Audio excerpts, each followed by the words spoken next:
السلام علیکم ورحمت الله وبرکاته. زم تاسو ور وسن شاید یو ځل بیا د پښتو ټیک یوټیوب چینل نه تاسو په خدمت کې حاضر یم.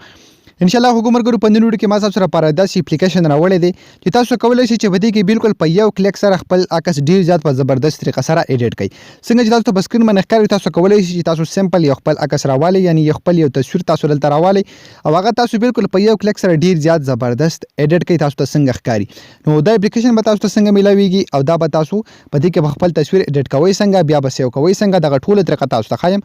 ورته مخکې تاسو زموږ چینل پښتو ټیک نه سبسکرایب کړئ، دا ضرور سبسکرایب کړئ. زموږ د فیسبوک پیج سره هم لایک کړئ. زمونږ راتلونکي هر ویډیو به تاسو ته په خپل درځي.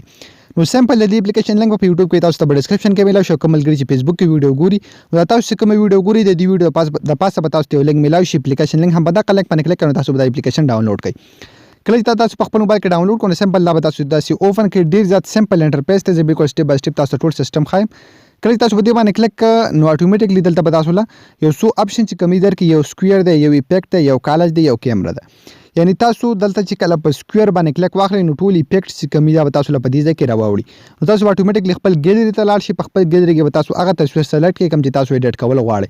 تاسو تخکاری ماده تصویر دلته سلیکټ کو نو بیا سمپل ټول نه زیات ایفیکټ چې کوم دی نه هغه په بلند کې دي او سره په فلټر کې دي. نو زه به سمپل په بلند باندې کلیک واخلم نو تاسو تخکاری دلته لاندې ډیر زیات د غشن خولي ایفیکټ چې کوم دی په دې کې شته دي.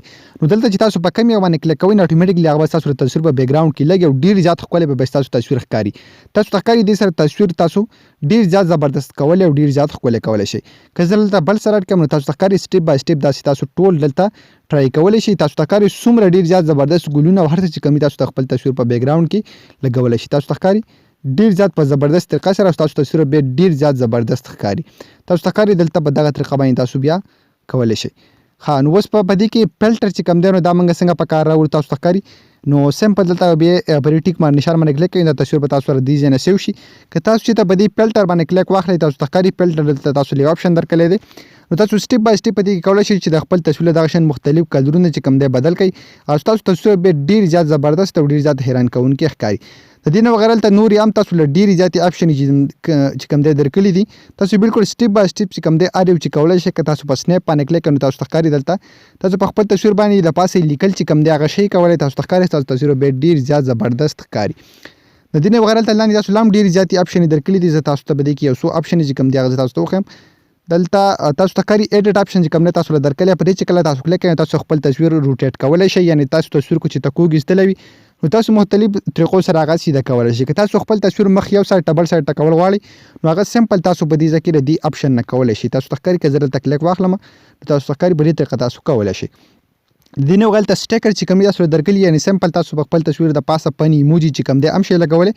بل یو ایڈجسټ اپشن چې کوم دی تاسو درکړي دي تاسو خپل تصویر چې کوم دی ایڈجسټ کولای شئ. یعنی تاسو په دې باندې برایټنس چې کوم دی کمول او داسي زیاتول شئ. د دې تخکاری بورډر اپشن چې کوم دی تاسو درکړي سم په تاسو په خپل تصویر کې بارډر چې کوم دی هغه لګول شئ. تاسو ښکاري د مختلف کم پریمونه چې کوم دی بارډر چې تاسو په خپل تصویر کې لګول شئ. کله چې تاسو خپل تصویر مکمل ایډیټ کړئ سمپل ته ټول نه بار په اپلای اپشن باندې کلیک واخلئ. کله تاسو په اپلای اپشن باندې کلیک کړئ تاسو ښکاري اتوماتیکلی دلته به تاسو سره راشي سیوډ نه تاسو په دې طریقه باندې خپل تصویر سیو کوئ. حکومت دا د نن ویډیو خوښ ویډیو لایک کړئ، چینل سره ضرور سبسکرایب کړئ. موږ په خپل دعاګانو کې یاد ساتئ. د الله په امان.